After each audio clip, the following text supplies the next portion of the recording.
T20 world cup ఫైనల్లో భారత్ను విజేతగా నిలిపిన క్యాచ్కు అరుదైన గౌరవం దక్కింది. టోర్నీలోనే ఇది అత్యుత్తమ క్యాచ్గా నమోదైంది. సౌత్ ఆఫ్రికా విజయానికి 6 బంతుల్లో 15 పరుగులు చేయాల్సిన పరిస్థితుల్లో సూర్య స్టన్నింగ్ క్యాచ్తో మ్యాచ్ను మలుపు తిప్పాడు.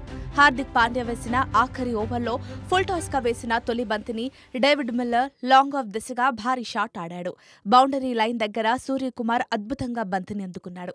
ఒకవేళ ఇది సిక్సర్ అయ్యుంటే సౌత్ ఆఫ్రికా గెలిచేది. సూర్యకుమార్ అందుకున్నది క్యాచ్ కాదని వరల్డ్ కప్ అంటూ విమర్శకులు సైతం ప్రశంసించారు. దీంతో ఈ ఎడిషన్లో బెస్ట్ క్యాచ్ ఇదేనని ఐసీసీ తెలిపింది. సూర్య క్యాచ్ను T20 ప్రపంచ కప్ 2024 అత్యుత్తమ క్యాచ్ల జాబితాలో చేర్చినట్లు అధికారికంగా ప్రకటించింది. ఈ మెగా టోర్నీలో స్టన్నింగ్ క్యాచ్ల వీడియోను ఐసీసీ అభిమానులతో పంచుకుంది. అయితే సూర్యకుమార్ క్యాచ్పై పలువురు పాక్ మాజీలు విమర్శలు చేశారు. సూర్య బౌండరీ లైన్ తాకడని, బౌండరీ లైన్ను వెనక్కు జరిపారని విమర్శించినా అవన్నీ తప్పని తేలిపోయింది.